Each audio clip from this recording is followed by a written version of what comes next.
नमस्कार। देश के महान शिक्षाविद, बहुज्ञ, विधिवेता, महान मानव विज्ञानी, अर्थशास्त्री एवं संविधान निर्माता बाबा साहब भीमराव अंबेडकर के इस जन्म दिवस के पूर्व संध्या पर मैं मुकेश सर उपस्थित हूं। उनके व्यक्तित्व, संपूर्ण जीवन एवं देश के लिए दिए गए उनके योगदानों को लेकर के, और आप देख रहे हैं YouTube के संडे क्लासेस पर। अगर अब तक मेरा वीडियो आपने लाइक नहीं किया तो वीडियो को लाइक करें, चैनल को सब्सक्राइब करें, और आपके सब्सक्राइब और लाइक से ही हमें ऊर्जा मिलती है ताकि मैं वीडियो आगे बना सकूं। तो चलिए मैं शुरू करता हूं। बाबा साहब डॉक्टर भीमराव अंबेडकर आज संपूर्ण भारत की जो विधि व्यवस्था चलती है उसमें उनका अहम योगदान रहा है, इसलिए उनको संविधान निर्माता कहा जाता है या भारतीय संविधान का जनक कहा जाता है। इसके अलावा बहुत सारे योग्यताएं उनके अंदर रही जो शायद ही किसी अन्य भारतीय विद्वानों के पास थी।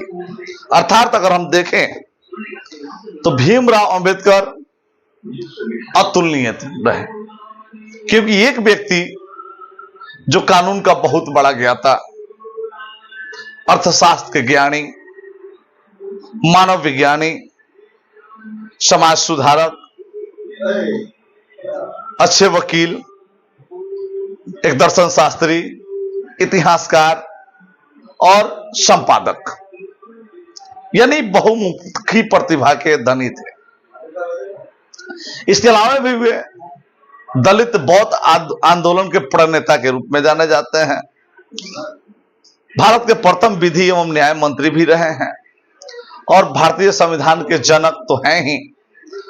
और भारतीय गणराज्य निर्माताओं की अगर बात करें तो उसमें सबसे अहम व्यक्तित्व था तो बाबा साहब भीमराव अंबेडकर का था। तो चलिए उनके जन्मदिन पर लेकर के मैं आया हूं, जो उनके लिए जन्मदिन विशेष वीडियो। तो चलिए हम शुरू करते हैं उनके पहले प्रारंभिक जीवन से। इनका जन्म की बात करें तो 14 अप्रैल 1891 ईस्वी। कहा तो महू छावनी था मध्य प्रदेश में, और यह जो महू जगह है आज डॉक्टर अंबेडकर नगर के नाम से जाना जाता है। आज यह डॉक्टर अंबेडकर नगर के नाम से जाना जाता है। लेकिन मूल रूप से इनका परिवार जो था वह मध्य प्रदेश का नहीं था। इनके पिताजी मध्य प्रदेश में काम करते थे। इनके पिता रामजी मालोजी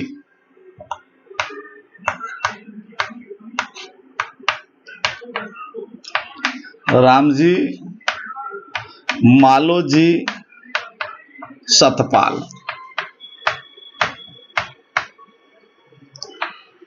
और माता जो थी वह भीमाबाई थी।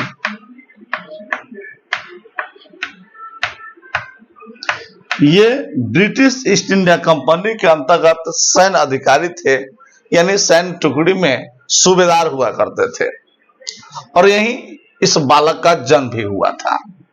और बचपन का जो नाम था इनका वह भीवा था, यह नाम भीवा।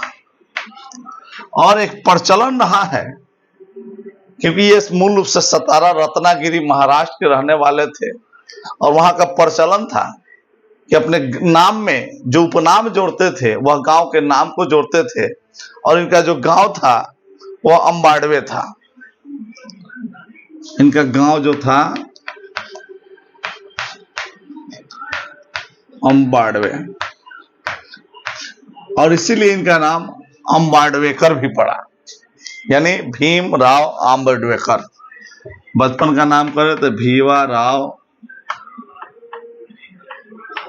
आंबेडकर, जो बाद में परिवर्तित होकर आंबेडकर बना। इसके पीछे की भी कई कथाएं हैं। तो मूल निवास आज के वर्तमान में अगर देखें तो महाराष्ट्र के सतारा या रत्नागिरी का है, उसी गांव में था। और जाति की बात करें, क्योंकि अनटचेबिलिटी से संबंध रखते थे, अछूत की श्रेणी में आते थे, तो इसलिए इनकी जाति जानना भी जरूरी है। तो ये हिंदू महार जाति से आते थे। इनकी जाति की बात करें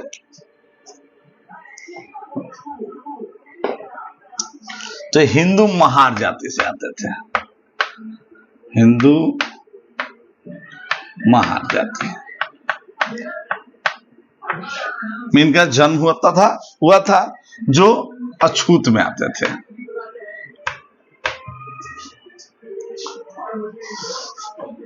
अब थोड़ी सी हम देखेंगे कि ये जो महार जाति था, क्या शुरू से अछूत था या अछूत बनाया गया? क्योंकि हम जब प्रारंभिक अवस्था देखते हैं तो उस समय अछूत नहीं थे, बाद में धीरे धीरे जाति का बंटवारा हुआ और अछूत बनाया जाने लगा। तो ये महार जाति जो थे वो सोमवंशी क्षत्रिय थे, सोमवंशी क्षत्रिय, सोमवंशी क्षत्रिय थे।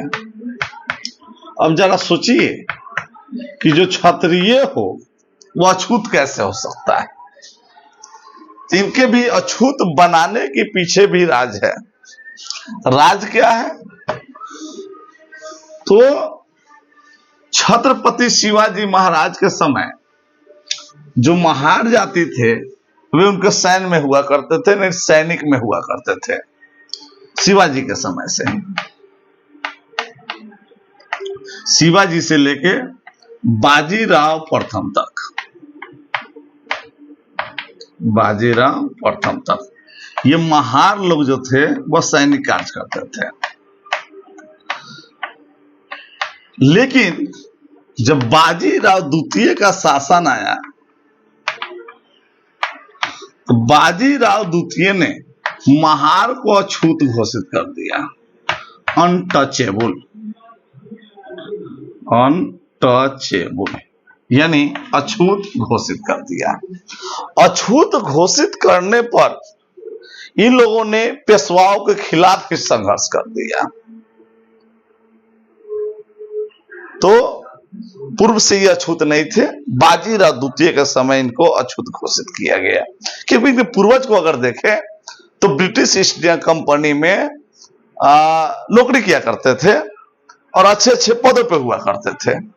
और 1897 में जब इनके पिताजी की नौकरी खत्म हो गई तो इनका परिवार जो है वह सतारा चला गया, यानी मुंबई वापस चला गया। 1897 में परिवार मुंबई वापस।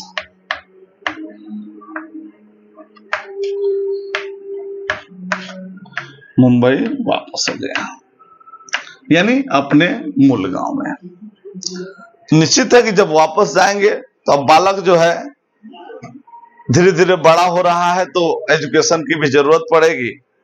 तो वहां जाने के बाद में 7 नवंबर 1900 ईस्वी को सतारा के गवर्नमेंट स्कूल में, डेट में इसलिए लिख रहा हूं 7 नवंबर 1900 ईस्वी, सतारा के गवर्नमेंट स्कूल में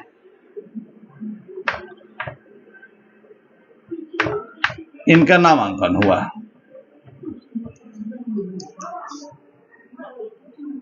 और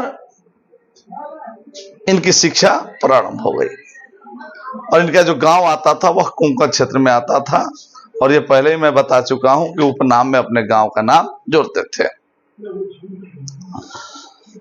और विद्यालय के पंजी के अनुसार जो उपस्थिति पंजी होती है या नामांकन पंजी होती है, उस नामांकन पंजी के अनुसार इनका नामांकन पंजी में जो क्रम संख्या था 1914 था, और इस 1914 क्रम पर इनका नाम जो है भीमराव अंबेडकर है। यह साक्ष्य प्रमाण है। अब थोड़ी सी कंट्रोवर्सी है अंबेडकर पर। जैसे इनके एक ब्राह्मण गुरु थे जिनके देख रेख में इनकी शिक्षा चल रही थी, कृष्ण केशव अंबेडकर। कहा जाता है कि उन्होंने अंबाडवेकर जो इनका नाम था उसको बदल कर उसने अंबेडकर किया। अर्थात कहने का मतलब है कि जो कृष्ण केशव अंबेडकर थे, इनके गुरु कृष्ण केशव अंबेडकर,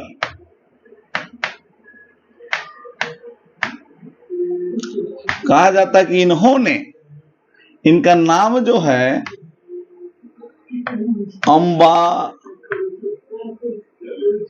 अंबेडकर से बदल करके अंबेडकर किया। लेकिन ये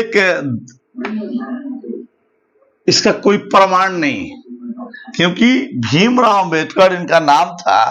इसका प्रमाण है कि नामांकन संख्या 1914 जो सतारा के गवर्नमेंट स्कूल में पढ़ते थे, इनका नाम जो था भीमराव अंबेडकर ही था। प्रमाण ऑलरेडी है।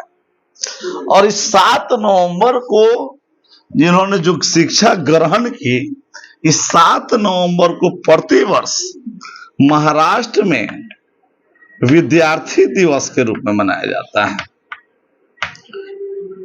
क्योंकि इन्होंने विद्यार्थी के रूप में अपना समय शुरू किया, अपना जीवन की शुरुआत की एक विद्यार्थी के रूप में 7 नवंबर को। इसलिए संपूर्ण महाराष्ट्र में 7 नवंबर को विद्यार्थी दिवस के रूप में मनाया जाता है।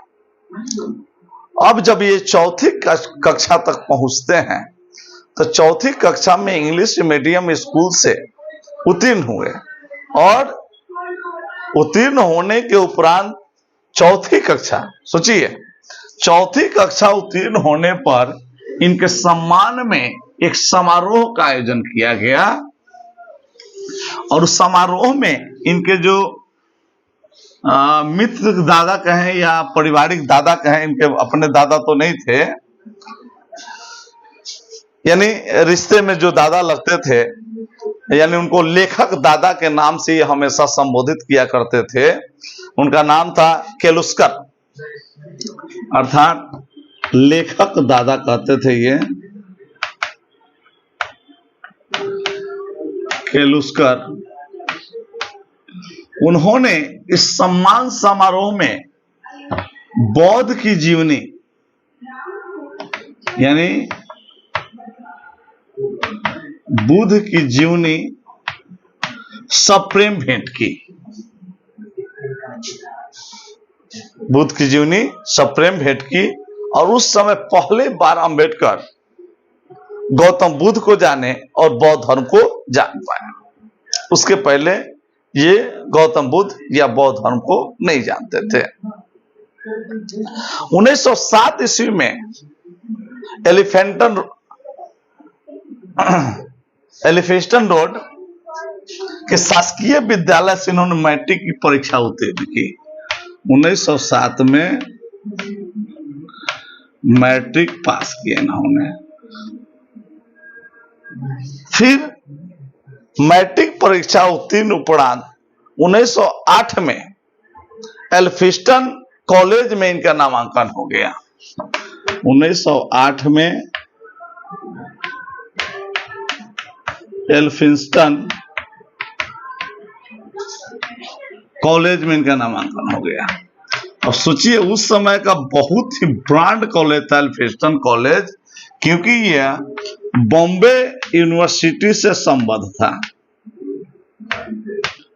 तो बॉम्बे यूनिवर्सिटी में पढ़ना किसी दलित और अछूत के लिए कम बड़ी उपलब्धि नहीं थी। और इस स्तर तक की शिक्षा प्राप्त करने वाले अपने समुदाय के ये प्रथम व्यक्ति थे। यानी महार जाति की अगर बात करें तो इस जाति से एल्फिंस्टन कॉलेज में नामांकन प्राप्त करने वाले ये अपने समुदाय के प्रथम व्यक्ति थे। और 1912 आते आते इन्होंने ग्रेजुएशन किया। और ग्रेजुएशन में जो इनका सब्जेक्ट था वह इकोनॉमिक्स था। इकोनॉमिक्स प्लस पॉलिटिकल साइंस था।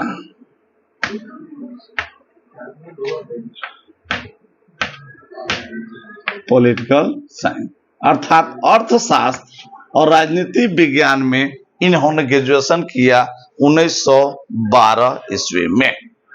जब ग्रेजुएशन इनका फाइनल हो गया तो बड़ौदा राज्य सरकार के साथ इन्होंने नौकरी प्रारंभ कर दी। बड़ौदा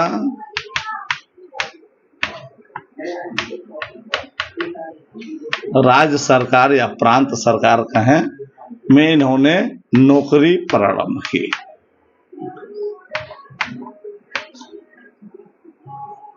अर्थात 21 साल की उम्र में इन्होंने बड़ौदा राज्य सरकार में नौकरी शुरू की और उस समय तक इन्होंने अपना स्नातक पूरा कर लिया था।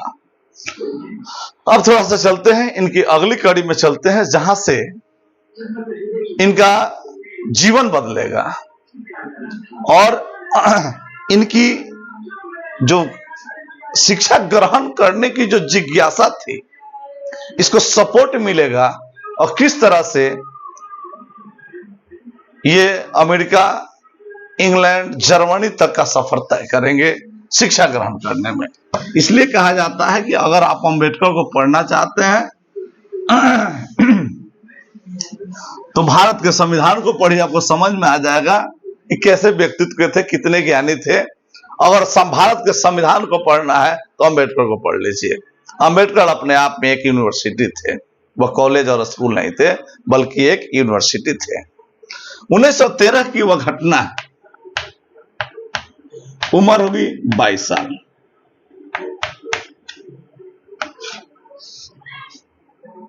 जब ये यूएसए जाते हैं, क्यों जाते हैं?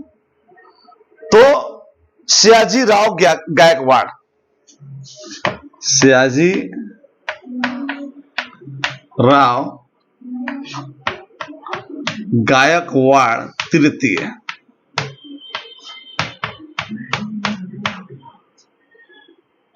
ये सयाजीराव गायकवाड़ तृतीय बड़ौदा के गायकवाड़ है। एक विशेष योजना के अंतर्गत इनको न्यूयॉर्क भेजते हैं, कोलंबिया यूनिवर्सिटी अर्थात यूएसए के न्यूयॉर्क में, न्यूयॉर्क के कोलंबिया यूनिवर्सिटी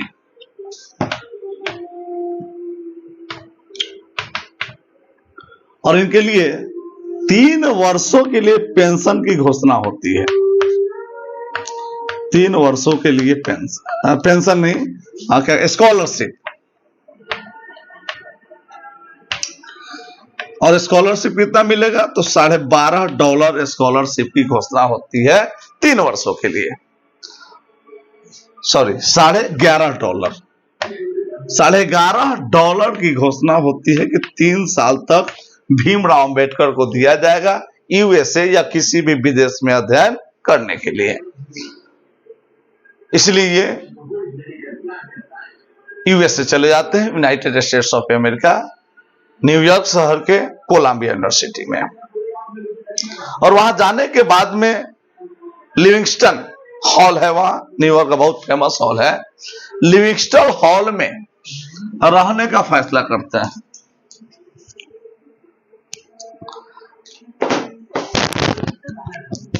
लिविंगस्टन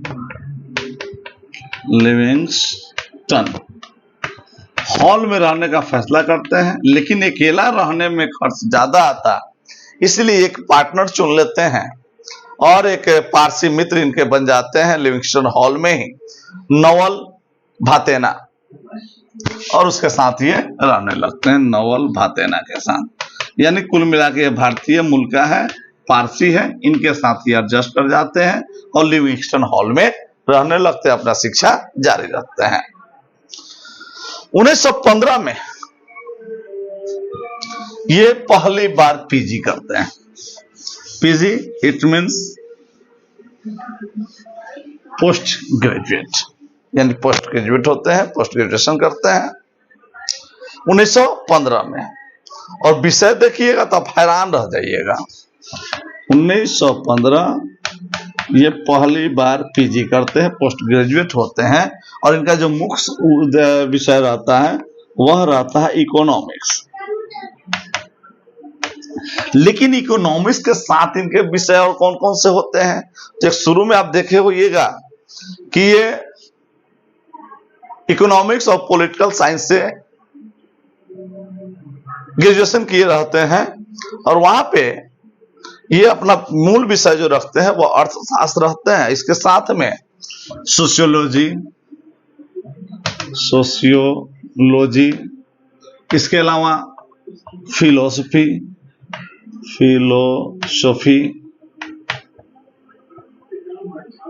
इसके अलावा ह्यूमन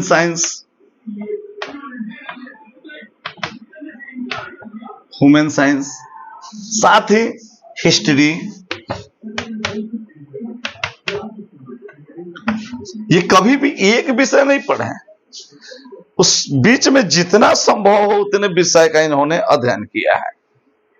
तो इतने विषय को लेकर के इन्होंने पीजी फाइनल किया, और उस पीजी में जो इनका सब्जेक्ट था, शोध का जो विषय था वह था एंशियंट इंडियन कॉमर्स। शोध का जो विषय था, एंशियंट इंडियन कॉमर्स, अर्थात प्राचीन भारतीय अर्थव्यवस्था या प्राचीन भारतीय वाणिज्य, इनका शोध का विषय था। उसी शोध के आधार पर इनको पीजी की डिग्री प्राप्त हुई थी, और यह समझिए तो इनका पहला शोध था ये। और जब वहां थे ये, तो जॉन डीवी और उसकी पुस्तकों से बहुत प्रभावित थे। जॉन डीवी का नाम सुने होइएगा। जॉन डीवी एक फिलोसोफर थे,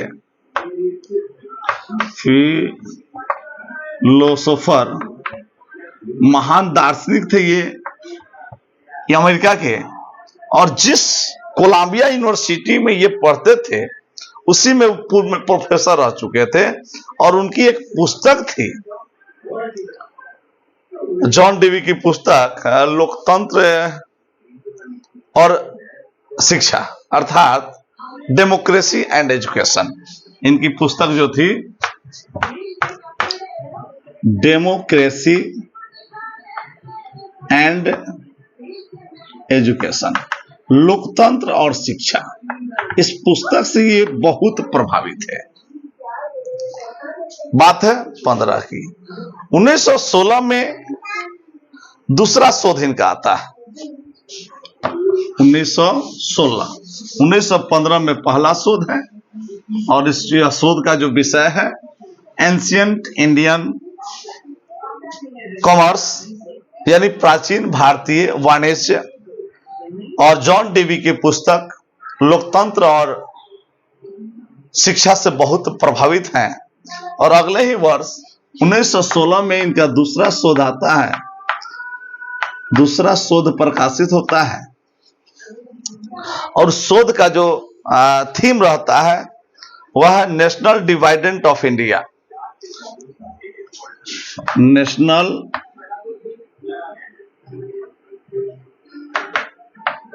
डिवाइडेंट of India A historical and analytic study, a historical and analytic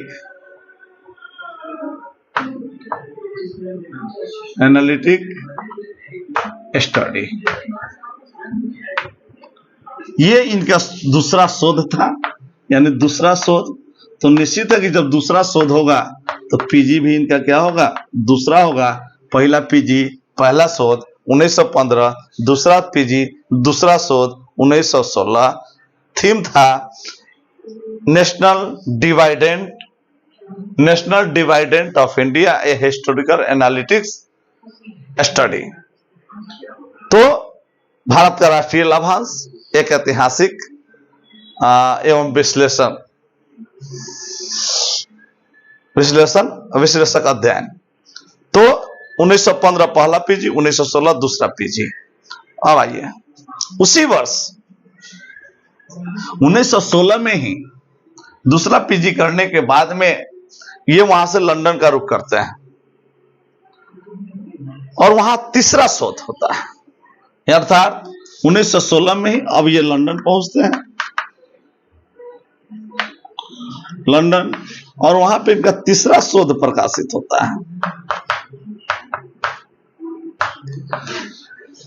और जो तीसरा शोध है, evolution of provincial finance in British India.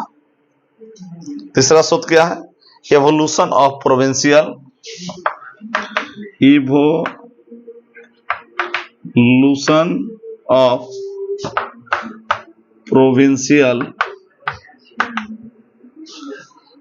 evolution of provincial finance in British India।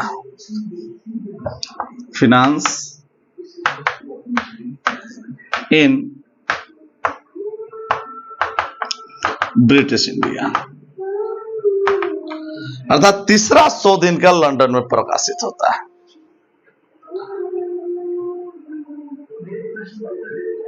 और यह ब्रिटिश भारत में प्रांतीय वित्त का विकास, यानी ब्रिटिश भारत में जो प्रांत है उसका वित्तीय विकास कैसा हो रहा है, इस पे उन्होंने किया था। और इसी शोध के आधार पर, हालांकि यह शोध जो है कब का है, 1916 का है, लेकिन प्रकाशित होता है 1927 में। प्रकाशित हुआ 1927 में, और इस शोध के लिए इनको पीएचडी की उपाधि प्रदान की गई। अर्थात 2 पीजी करने के बाद में जो तीसरा शोध है, तीसरे शोध में इनको क्या प्राप्त हुआ? पीएचडी, डॉक्टर ऑफ फिलोसफी, यानी इनको डॉक्टरेट की उपाधि मिली। लेकिन आधिकारिक रूप से अगर कहें तो 1927 ईस्वी में यह जब प्रकाशित हुआ तो अधिकृत रूप से इनको दिया गया। मई 1916, बात है लंदन की।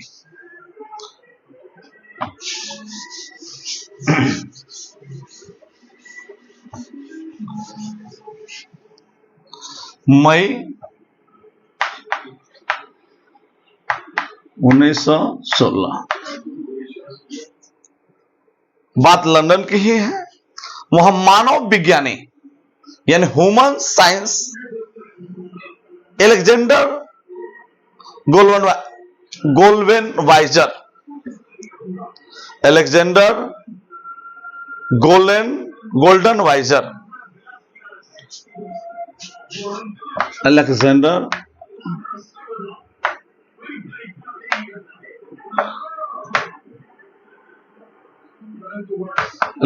गोल्डेनवाइजर, ये क्या है? एक ह्यूमन साइंटिस्ट है, ह्यूमन साइंटिस्ट है, मानव विज्ञानी है। और इनका एक सेमिनार हुआ था। उस सेमिनार में इन्होंने एक शोध प्रस्तुत किया था, भारत में जातियां, उनकी प्रणाली, उत्पत्ति एवं विकास। ये चौथा शोध था। भारत में जातियां, कास्टेज इन इंडिया, उनकी उत्पत्ति, विकास एवं स्वरूप, या यूं कहें कि उनकी प्रणाली,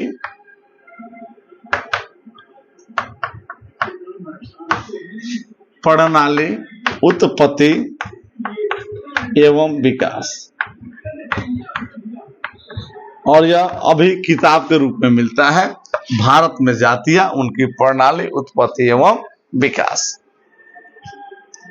ये इनका शोध था, और यह वह शोध था जो सबसे पहले प्रकाशित हुआ था। यानी सबसे पहले लिखा गया शोध अलग था, लेकिन प्रकाशित की बात करें तो सबसे पहले प्रकाशित हुआ था। पहला प्रकाशित शोध इनका जो था वह यही था, 1916। अब थोड़ा सा देखिए, इस मेधावी स्कॉलर को 3 वर्ष के स्कॉलरशिप पे भेजा गया था, और 3 वर्षों में 2 पीजी और 1 पीएचडी और एक शोध, वह शोध जो सबसे पहले प्रकाशित हुआ था, और उसमें 2 साल अमेरिका और 1 साल इन्होंने इंग्लैंड यानी ब्रिटेन में बिताया था। यानी कुल मिलाके 3 वर्षों का बहुत अच्छा सदुपयोग किया। आप इससे अंदाजा लगा सकते हैं कि इनके अध्ययन में कितनी बड़ी रुचि थी, कितनी गहरी रुचि ये रखते थे पढ़ने में, ताकि ये 2 साल 3 साल का जो कोर्सेस था उसको 1 साल में कंप्लीट कर लिया करते थे। अक्टूबर 1916 की घटना है, अक्टूबर 1916 है कहां? तो लंदन में है। लंदन में ग्रेज इन, उसमें बहुत बड़ा यूनिवर्सिटी, क्या कहते हैं, इंस्टीट्यूट है, ग्रेज इन। और इनके अंदर एक शौक जगह कि हम भी बैरिस्टर बने, बैरिस्टर की पढ़ाई करें। तो बैरिस्टर की पढ़ाई के लिए उन्होंने ग्रेज इन में London School of Economics, Gray's Inn में लंदन स्कूल ऑफ इकोनॉमिक्स में इन्होंने दाखिला लिया, यानी वहां प्रवेश किया, जहां उन्होंने डॉक्टरेट पर काम करना शुरू किया। क्योंकि अब तक इन्हें डॉक्टरेट की उपाधि प्राप्त नहीं हुई थी, तो ये लंदन स्कूल ऑफ इकोनॉमिक्स में डॉक्टरेट्स पर काम करना शुरू किया। लेकिन 1917 में इनकी छात्रवृत्ति की जो सीमा थी वह समाप्त हो गई, और विवश होकर के इनको वापस भारत आना पड़ा।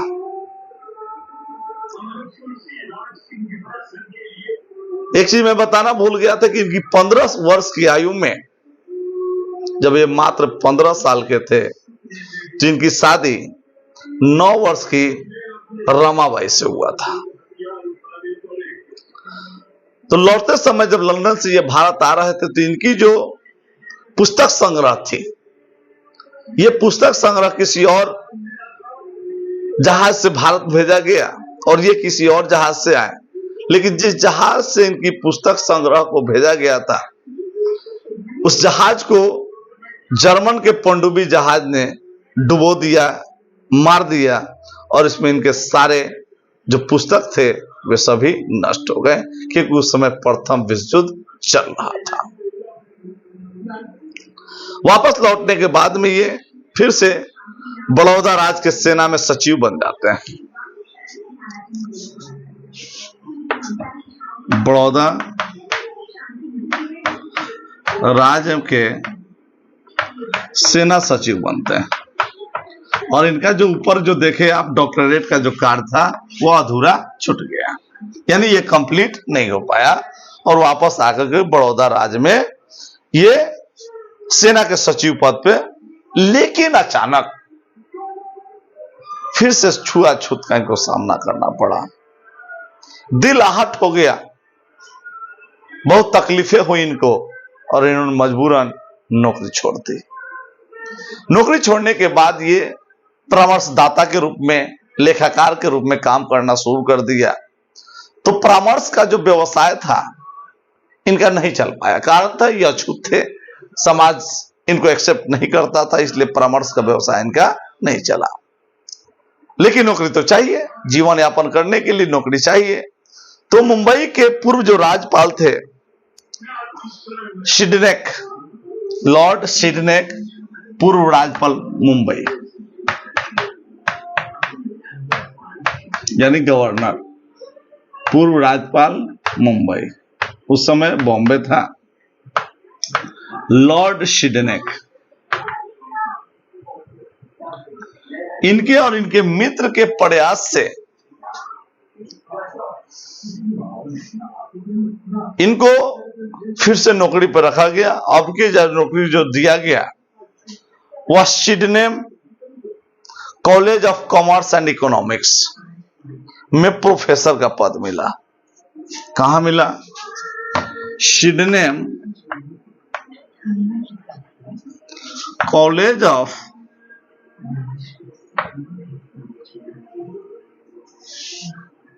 Commerce and economics,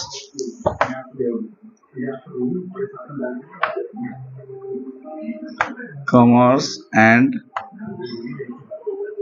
economics, Sydney college of commerce and economics में ये लेक्चरर के पद पर यानी राजनीतिक अर्थव्यवस्था के प्रोफेसर बने। यानी भारत की राजनीतिक अर्थव्यवस्था कैसी है, पॉलिटिकल इकोनॉमिक्स से कैसा है, उसके लिए प्रोफेसर बने। लेकिन बीच में क्या हुआ कि साहू जी महाराज, घटना है 1920,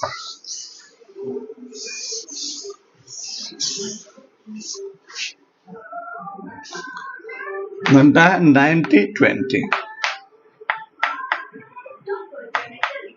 साहू जी महाराज जो कोल्हापुर के साहू थे, महाराज थे, और इनके एक पारसी मित्र के सहयोग से फिर से इनको लंदन भेजा गया। अर्थात साहू जी महाराज को अवगत कराया गया कि इनकी शिक्षा अधूरी है, लालसाएं इनकी पूरी नहीं हुई है, जो इनके अंदर जो लालच था शिक्षा ग्रहण करने की, इनकी लालच तो खैर अगर देखे तो ताउन इनकी पूरी नहीं हुई है। यानी पूरा जीवन इनका जो था वो अध्ययन के बहुत बड़े शौकीन थे, बहुत बड़े शिक्षा के लालची थे, और ऐसा हर इंसान को होना चाहिए। तो वहां से फिर से इनको लंदन भेजा गया, इनके सहयोग से लंदन भेजा गया कि आपकी जो शिक्षा अधूरी है उसको पूरा करके आप वापस आए। फिर से ये इंग्लैंड जाते हैं, फिर से उसी London School of commerce and economics में फिर जाते हैं और वहां 1921 में एमएससी करते हैं। 1921 में लंदन से क्या करते हैं? एमएससी यानी master of science.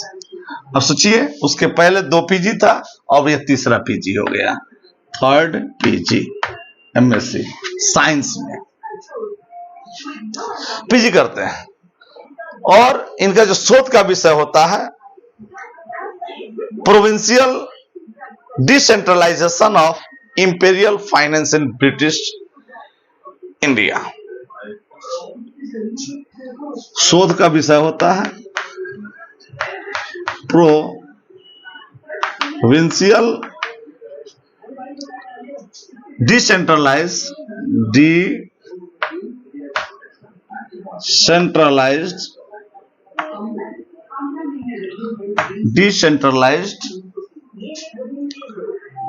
of imperial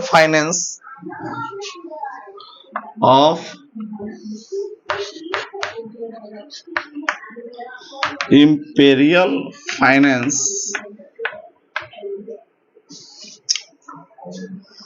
in British India।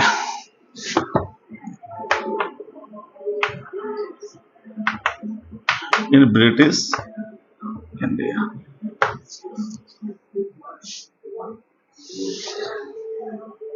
इस शोध में एमएससी का जो शोध का विषय था provincial decentralisation of imperial finance in British India. 1922 में वही ग्रेज इन, जहां से ये अधूरा छोड़ करके आए हुए थे, बैरिस्टर एट लॉज, इनको डिग्री प्रदान की गई। ग्रेज इन में बैरिस्टर इन लॉ, यानी बैरिस्टर की डिग्री इनको मिला और ब्रिटिश बार में बैरिस्टर के रूप में इनको प्रवेश दिया। अर्थात अब आप वकालत कर सकते हैं, बहस कर सकते हैं। 1923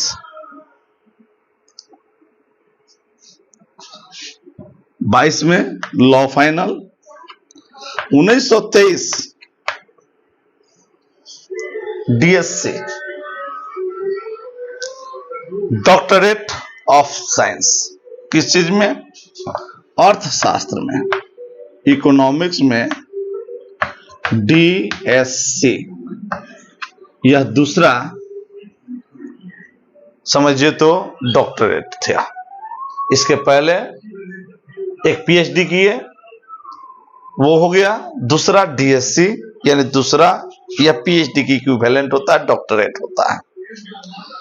और इनका जो थीसिस था, द प्रॉब्लम ऑफ रूपी, its origin and it's solution.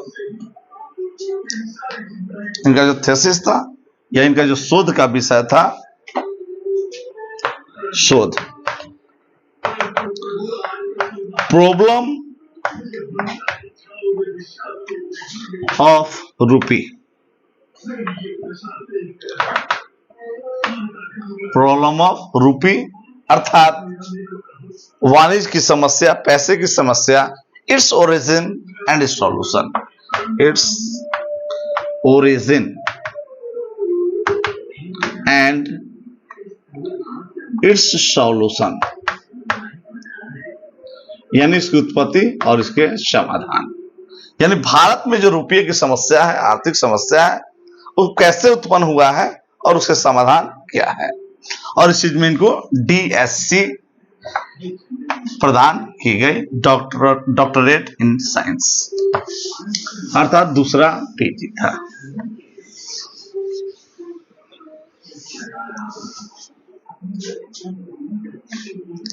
London से लौटते समय, क्योंकि ये तो छात्रवृत्ति पे गए थे, जब लंदन से ये वापस हो रहे थे तो वापसी में इनके पास समय बचा तो ये 3 माह जर्मनी में रह गए।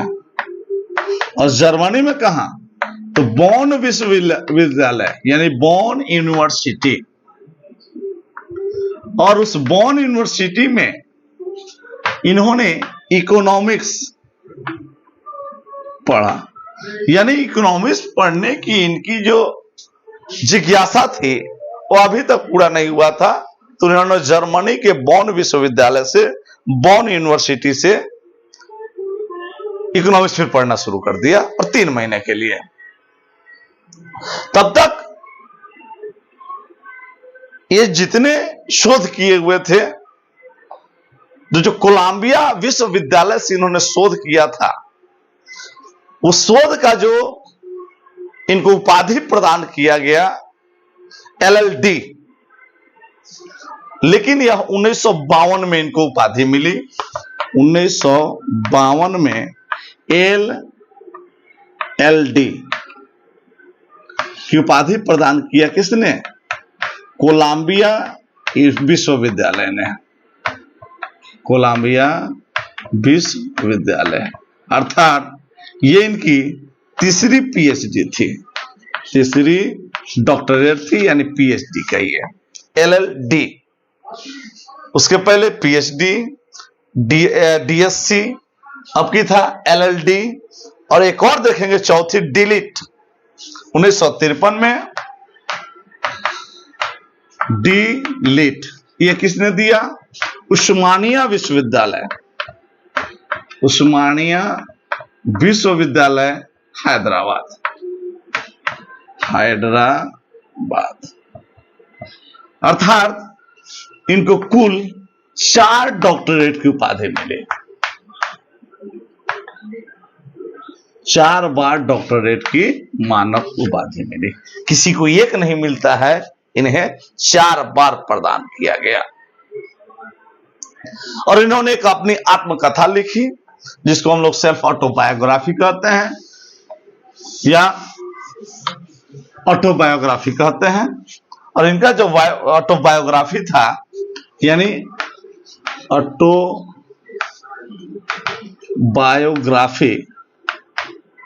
वह था waiting for A visa, waiting for a visa, इनकी आत्मकथा थी।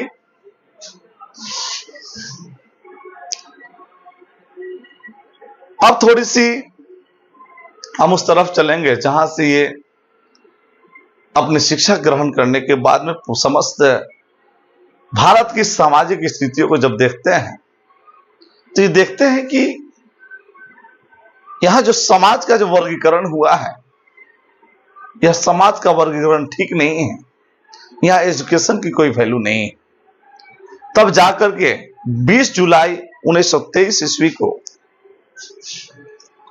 20 जुलाई 1923 ईस्वी को अपना एक सभा गठित करते हैं, बहिष्कृत हितकारिणी सभा, बहिष्कृत हितकारिणी सभा। कहां? तो बंबई में। ऐसा इसलिए किया इन्होंने कि इनके पास डिग्री देख लीजिए, 4 PhD, उसके बावजूद छुआछूत होना, खेत दृष्टि से देखना। तो ऐसे में इन्हें लगा कि नहीं, ऐसे लोगों के उत्थान के लिए हमें कार्य करना चाहिए। तो इसीलिए इसका नाम रखा बहिष्कृत। समाज के ऐसे लोग जिन्हें समाज में बराबरी का हक नहीं मिलता है, जबकि शिक्षा में, रुतबा में, ओहदे में बराबर होने के बावजूद भी अगर उसको सम्मान नहीं दिया जाता है, बल्कि उल्टा उसको दुत्कारा जाता है, तो ऐसे लोगों के लिए, जिसमें विधवा, अनाथ, समाज से छांटे गए लोग, निष्कासित किए गए लोगों का एक सभा बनाया इन्होंने, जिसको बहिष्कृत हितकारिणी सभा का नाम दिया गया मुंबई में। और 25 दिसंबर 1927, 25 दिसंबर 1927 यह वह दिन है क्योंकि इन्होंने देखा कि सबके लिए जो जिम्मेवार है वह मनुस्मृति है। इसीलिए 25 दिसंबर 1927 को इन्होंने मनुस्मृति की, मनुस्मृति की प्राचीन एवं मूल प्रति जलाई, प्राचीन एवं मूल प्रति जलाया, प्रति जलाई, और सार्वजनिक रूप से हजारों लोगों की संख्या के भीड़ में इन्होंने मनुस्मृति की मूल जो प्रतिलिपि थी उसको जला दिया। क्यों जलाया? आखिर अगर यह हिंदुओं का एक शास्त्र था तो महाभारत को क्यों नहीं जलाया? उन्होंने रामायण को क्यों नहीं जलाया? भगवत गीता को क्यों नहीं जलाया? ये भी तो हिंदू धर्म ग्रंथ थे। लेकिन नहीं, उन्होंने जलाया तो मनुस्मृति को जलाया, क्योंकि इस मनुस्मृति के द्वारा ही समाज का यह विभाजन ऊंच और नीच में हुआ था, छुआछूत में हुआ था। इसलिए उन्होंने मनुस्मृति की मूल प्रति को जलाया था। और उस दिन सभी भीम को समर्थन करने वाले, बौद्ध को समर्थित करने वाले जो लोग हैं वह मनुस्मृति दहन दिवस मनाते हैं। कब? 25 दिसंबर को मनुस्मृति दहन दिवस के रूप में मनाते हैं प्रतिवर्ष आज भी। साथ ही अगर राजनीति में देखें तो इनका कद जो था गांधी से बड़ा था, और इनका कद गांधी से बड़ा नहीं होता तो हरिजनों के सबसे बड़े नेता, अछूतों के सबसे बड़े नेता भीमराव अम्बेडकर, और उसका नाम अछूत से उनका नाम हरिजन किया। महात्मा गांधी ने हरिजन पत्रिका निकाला। क्या जरूरत है? सिर्फ इसलिए कि अम्बेडकर को खुश किया जा सके। बट अम्बेडकर झांसे में आने वाले नहीं थे। उन्होंने कहा था कि अछूतों के नाम बदलने से उनके साथ किया जाने वाला व्यवहार नहीं बदल रहा है, इसलिए इनको गांधी विरोधी माना जाता है।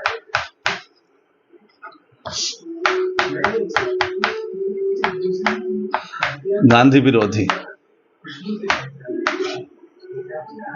क्योंकि दोनों की विचारधारा अलग थी और दोनों अपने जगह पर सही थे। मैं गांधी को गलत नहीं ठहराता हूं, लेकिन जब आप अम्बेडकर को पढ़ेंगे तो गांधी गलत साबित होते हैं, नेहरू गलत साबित होते हैं। जब आप अम्बेडकर को पढ़ेंगे तो, अगर आप अम्बेडकर को नहीं जानते तो आप गांधी को महान मानते हैं। उपनाम में देख लीजिए, वे अगर राष्ट्रपिता हैं तो ये बाबा साहब है। तो ये गांधी विरोधी थे। और तीनों गोलमेज सम्मेलन 1930, 1931 और 1932, तीनों गोलमेज सम्मेलन में इन्होंने हिस्सा लिया और अपना मांग इन्होंने मनवा लिया। मांग क्या मनवा लिया? तो 78 सीटें आरक्षित करवा ली इन्होंने। 78 सीटें आरक्षित करवाई। इससे क्या होता? तो ये 78 के 78 केंद्रीय परिषद में होते। आप सोच रहे होंगे कि 78 जीत के जाते हैं, तो हां जीत जाते हैं। पूछिए कैसे? देखिए, ये 78 वो सीट थे जहां जो कैंडिडेट होता वह दलित होता और जो वोटर्स होते वह भी दलित होते। तो दलित कैंडिडेट हो, वोटर दलित हो, तो जीत किसकी होगी? दलित की होगी। तो इस तरह इसकी संख्या कितनी होती? 78 होती। यह गांधी को पसंद नहीं आया और गांधी ने आमरण अनशन पे बैठ गए।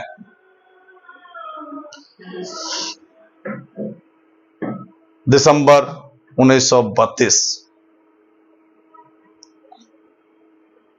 हालांकि उन्होंने कहा था, अंबेडकर ने,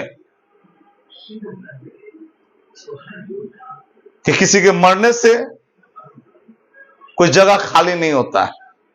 इस दुनिया में बहुत सारे लोग मरते हैं और जन्म लेते हैं, लेकिन 24 दिसंबर 1932, 24 दिसंबर 1932 अंबेडकर पे इतने दबाव पड़ते हैं इन दलित अछूतों के द्वारा, हरिजन के द्वारा, कि इन्हें मजबूरन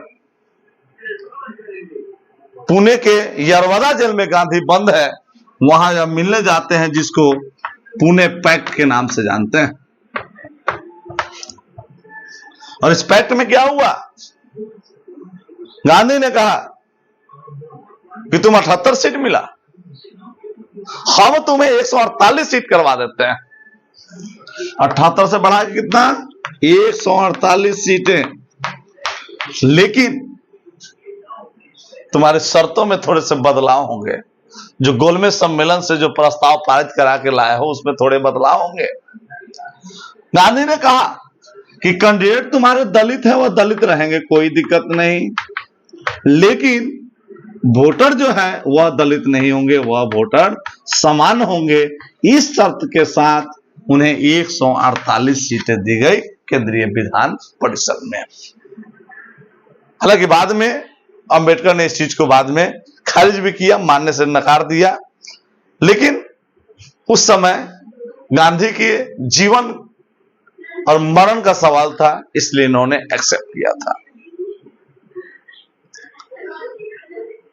इनका राजनीतिक जीवन देखें, जो 1926 से प्रारंभ होता है और 1956 तक चलता है, यानी लगभग 30 वर्षों का राजनीतिक जीवन। और इस राजनीतिक जीवन में कई बुलंदियों को छुआ और कई जगह असफल भी रहे। तो 1956 में पहली बार बॉम्बे विधान परिषद के सदस्य चुने गए थे। बॉम्बे विधान परिषद के सदस्य चुने गए थे और 1936 में बॉम्बे लेजिस्लेटिव काउंसिल के सदस्य बने और कई बार विपक्ष में भी रहे। इन्होंने अपना एक घर बनाया और घर का नाम रखा राजगृह। इन्होंने अपने जीवन में एक आवास बनाया, उस आवास का नाम था राजगृह और यह 3 मंजिला था। और इस 3 मंजिला में से एक मंजिल निजी पुस्तकालय, निजी पुस्तकालय यानी प्राइवेट लाइब्रेरी, और इस लाइब्रेरी में 50,000 पुस्तकें थी और पूरे दुनिया में सबसे बड़ी व्यक्तिगत लाइब्रेरी था ये। आज तक दुनिया में किसी के पास इतनी बड़ी लाइब्रेरी नहीं थी जिसमें 50,000 पुस्तकों को रखा जा सके। 27 मई 1935 इनके जीवन में वह मनहूस दिन भी आता है जब इनकी जीवन संगनी इनको साथ छोड़ के चली जाती है। घटना है 27 मई 1935। इनकी धर्म पत्नी जो है रमाबाई, लंबी बीमारी के बाद देहावसान हो जाता है, अर्थात इनका देहांत हो जाता है। देहांत होने के बाद में थोड़े से चिंतित होने लगते हैं और 1936 ईस्वी में इंडिपेंडेंट लेबर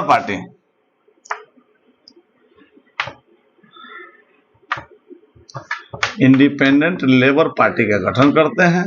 इसको स्वतंत्र मजदूर पार्टी, श्रम पार्टी भी कहा जाता है,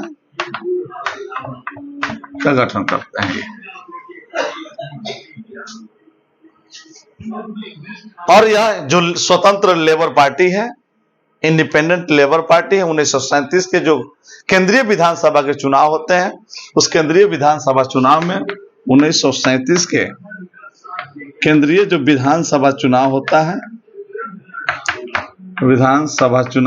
है, उसमें 13 सीटें जीतती है, 13 सीटें जीतती है और 13 सीटें जीत करके विपक्ष में बैठती है। 1942 तक ये विधानसभा के सदस्य रहते हैं और विपक्ष के नेता के रूप में काबिज रहते हैं। 15 मई 1936 15 मई 1936 15 मई 1936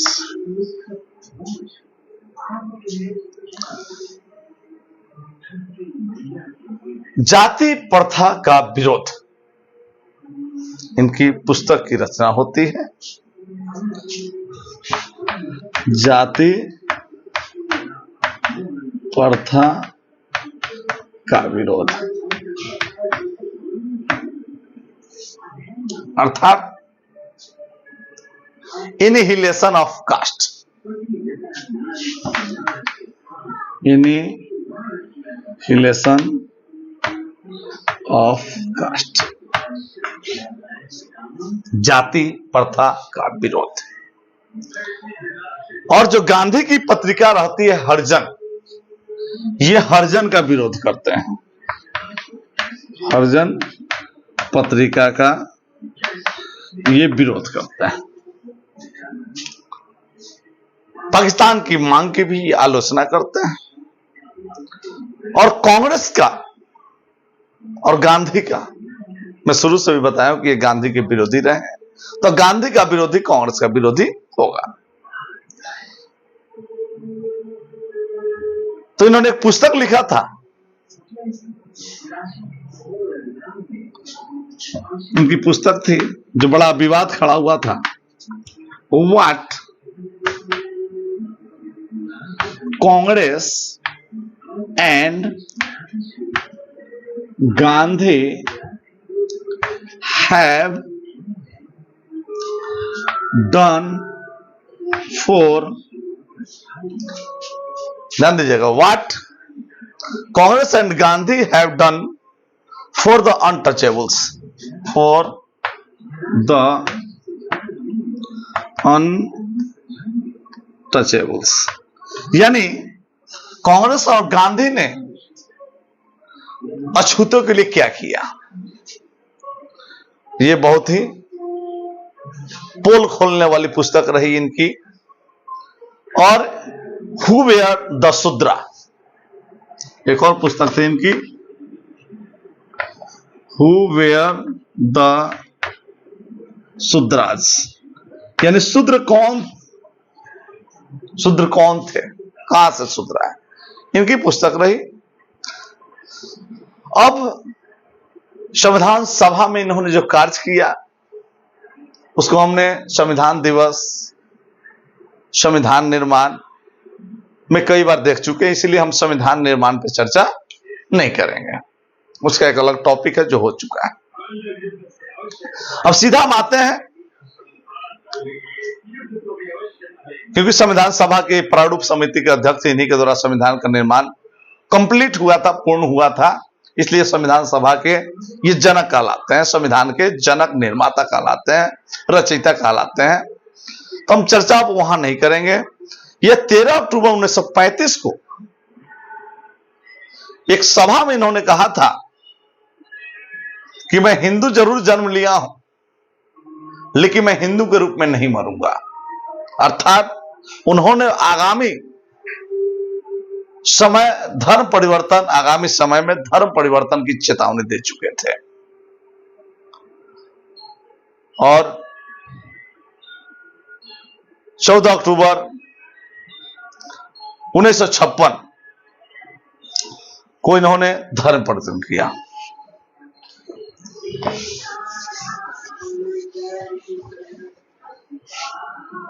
जीवन के अंत समय में 14 अक्टूबर 1956 धर्म परिवर्तन इन्होंने किया।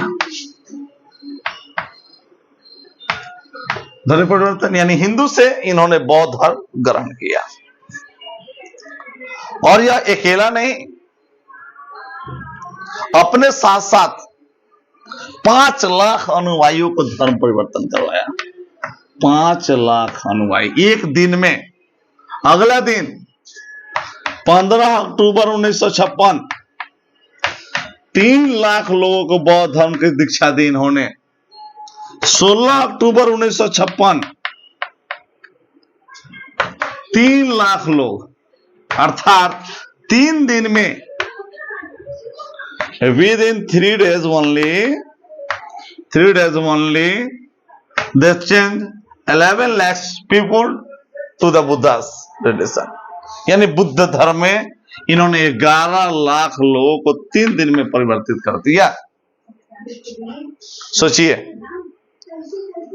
किस मिट्टी के बने हुए लोग थे, और लोग इस सनातन धर्म, ये हिंदू धर्म की रीति रिवाजों से कितने नाखुश थे कि 3 दिन में महज 11 लाख लोगों ने धर्म परिवर्तन किया। अगर इनके जीवन, इनका लम्हा कुछ और होता तो भारत में बौद्ध धर्म की स्थिति कुछ और होती, लेकिन प्रकृति को कुछ और ही मंजूर था। अस्वस्थ रहने लगे और इस अस्वस्थता में ही 6 दिसंबर 1956 को 6 दिसंबर 1956 इनकी दिल्ली में मृत्यु हो गई। दिल्ली में मृत्यु हो गई। लेकिन इस मृत्यु को हम लोग महापरिनिर्वाण दिवस के रूप में मनाते हैं। महापरिनिर्वाण दिवस के रूप में मनाते हैं। और इनका चैत्य भूमि मुंबई में दाह संस्कार हुआ है, उसको चैत्य भूमि के नाम से हम जानते हैं। और उनके जो मृत्यु तिथि है 6 दिसंबर को, उसको महानिर्वाण दिवस के रूप में मनाते हैं। अब थोड़ा सा और देखते हैं। पहली पत्नी रमाबाई की मृत्यु 1935 में हो जाने के बाद में ये 15 अप्रैल 1948 को फिर से शादी करते हैं सविता अंबेडकर के साथ। सविता अंबेडकर। और इस शादी में विवाद हो जाता है। कई लोग रोकने का प्रयास भी करते हैं, क्योंकि इनकी उम्र जो रहती है उस समय 56 वर्ष रहती है, और सविता अंबेडकर की उम्र जो रहती है वह 40 वर्ष रहती है। और इस उम्र में शादी को लेकर के लोग क्या क्या सोचेंगे, यह सोचते हुए लोगों ने प्रयास किया कि शादी को रोक दी जाए। लेकिन अपने निजी व्यक्तित्व, निजी जीवन है, निजी लाइफ है, इसमें बहुत ज्यादा अड़चन कोई नहीं डाल सकता है। तो इन्होंने शादी किया ताकि अंत समय में इनकी सेवा की जा सके। कि किसी न किसी की कमी महसूस हो, इसको पूरा करने के लिए उन्होंने सविता अंबेडकर के साथ शादी किया। और यह सविता अंबेडकर 2003 ईस्वी में मरी है। यानी इनका जो देहांत हुआ है 2003 ईस्वी में हुआ है। भीमराव अम्बेडकर को मरणोपरांत भारत रत्न से सम्मानित किया गया।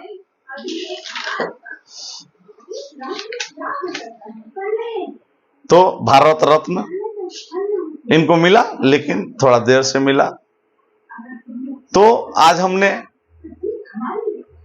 संविधान निर्माता बाबा साहब भीमराव अम्बेडकर के इस जन्म दिवस के अवसर पर हमने उनका संपूर्ण व्यक्तित्व, बाल्यावस्था से लेकर के शैक्षणिक गतिविधि, धार्मिक विश्लेषण भी किया आज हमने। तो यह वीडियो कैसा लगा हमें कमेंट करके जरूर बताएंगे।